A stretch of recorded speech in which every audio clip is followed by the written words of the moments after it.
Welcome to my channel Abidas Maths. মই আজি শিকাম সৰল সুত আৰু মিশ্ৰ সুত। সৰল সুত আৰু মিশ্ৰ সুতৰ কোৱেশ্চন আহি থাকে। সৰল সুত কি? প্ৰথমতে আমি জানো হক সুত কি।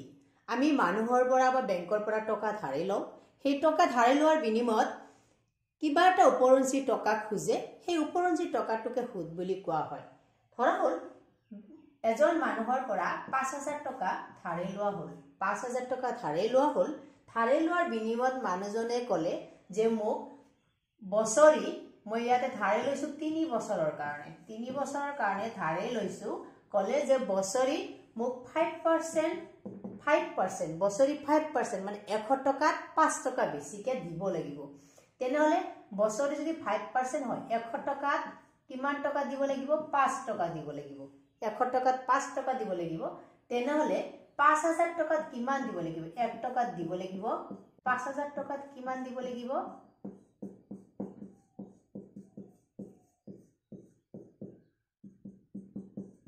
250 টকা। 5000 টকাত কিমান দিব লাগিব? 250 টকা বেছি দিব লাগিব যদি 5% ইন্টাৰেষ্টত হয়। তেনেহলে এই যে 1 বছৰৰ কাৰণে কিমান দিব লাগিব? 5250 টকা। 1 বছৰৰ কাৰণে, এটো 1 বছৰ।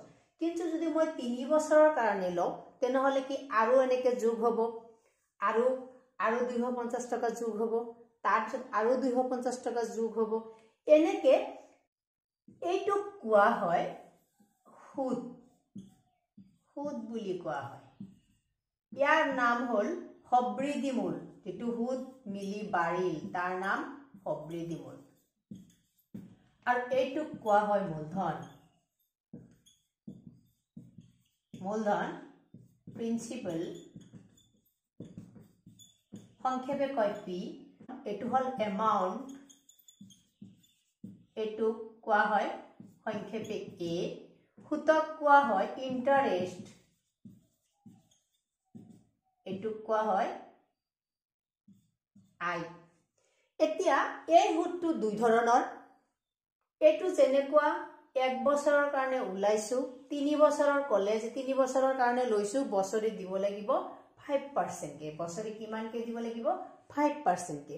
তেনেহলে প্ৰথম বছৰত দিম 5250 টকা। আকৌ পিছৰ বছৰৰ কাৰণে আকৌ 250 টকা বঢ়াম, এনেকে বঢ়াই যাম।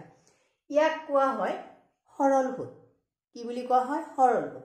কিন্তু যদি মানুহজনে কয় যে নাই মোক এই সৰল সুতত মই নিদিও, আন এক ধৰণৰ সুত আছে, এটো কি মিশ্ৰ সুত। হেতু কেনেকুৱা? সেই 5000 টকাটো 1 বছৰৰ পিছত কি হ'ল? সুতে মূলে 5250 টকা হ'ল।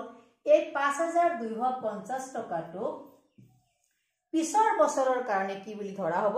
মূলধন বুলি ধৰা হ'ব। এইটো যদি পিছৰ বছৰৰ কাৰণে মূলধন বুলি ধৰি লয়, তেনেহলে কি হ'ব? এই 5250 টকাৰ ওপৰত আকৌ সুদ গণনা কৰিব লাগিব। 5250 টকাৰ ওপৰত আকৌ সুদ গণনা কৰিব লাগিব।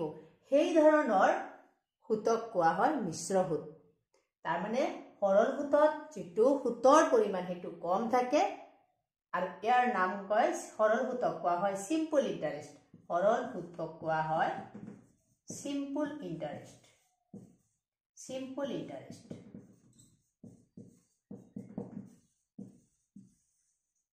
আৰু এই প্ৰথম বছৰৰ মূলধনটো সুতে মিলি যেতিয়া আকৌ পিছৰ বছৰৰ যেটো সবৃদ্ধি মূলটো আকৌ মূলধন হ'ব, তাক কোৱা হয় মিশ্ৰ সুত।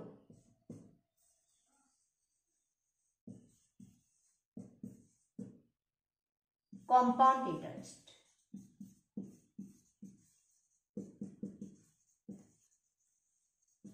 Compound interest. সৰল সুতৰ ফৰ্মুলা এটা আছে SI = PTR/100। P হল মূলধন প্ৰিন্সিপাল, T হল টাইম অফ ইন্টাৰেস্ট, ডিউৰেশন যেটো হ'ব টাইম সময় যেটো দিয়া থাকিব, R হল ৰেট অফ ইন্টাৰেস্ট, সুতৰ যেটো হাৰ ডিভাইডেড বাই 100। এইটো সিধা I বুলিও লিখে, I = PTR/100। I = PTR/100। বুজাৰ কাৰণে কোৱেশ্চন এটা লিখিছো। শতকৰা বছৰি 5 টকা সুতৰ হাৰত 840 টকাৰ 5 বছৰৰ সুত নিৰ্ণয় কৰা। তেনেহলে ইয়াত শতকৰা বছৰি 5 টকা সুতৰ হাৰত তাৰমানে r টো কিমান 5 r টো কিমান 5 সুতৰ হাৰ 840 টকাৰ এটো কি p মূলধন 840 টকা 5 বছৰৰ টাইম t টো হল 5 বছৰ টাইম তেনেহলে সুদ নিৰ্ণয় কৰা এটো হল সিম্পল ইন্টাৰেস্ট সুদ লিখা থাকিলে এটো সিম্পল ইন্টাৰেস্ট সৰল সুদ PTR by 100 P কিমান 840 টাইম 5 R কিমান 5% 5% divided by 100 এটো শূন্য ক্যান্সেল 5 এর কাটিলে 2 বার 2 এর কাটিলে 4 বার 2 বার এটো পূরণ যদি করা যায় 5 2 গুণ 10 হাতত 1 4 5 গুণ 20 1 21 তেনেহলে সুতৰ পৰিমাণ কিমান হ'ব 210 টকা সুদ দিব লাগিব 5 বছৰ পিছত এই মানুহজনে কি কৰিব লাগিব 210 টকা সুদ দিব লাগিব 5 বছৰ পিছত তাৰ মানে তেতিয়া হবৃদ্ধি মূল যদি কয় হবৃদ্ধি মূলটো কি হ'ব সুদ আৰু কি মূলধন হবৃদ্ধি মূল মানে কি মূলধন যোগ সুদ মূল সুদ যোগ মূলধন মিলি কিমান হ'ব এটো নাই কোৱেশ্চনত কিন্তু মই দিছো সুদ কিমান 210 যোগ মূলধন কিমান 840 যোগ কৰিলে কি হ'ব 0 5 10 ইমান টকা তেনেহলে মানুহজনে লৈছিলে 840 টকা ঘূৰাই দিব লাগিব 1050 টকা আশা কৰো তোমালোকে সৰল সুদ বুজি পাইছা নেক্সট ক্লাছত মই মিশ্ৰ সুদ আলোচনা কৰিম আজিলৈ ইমানে ধন্যবাদ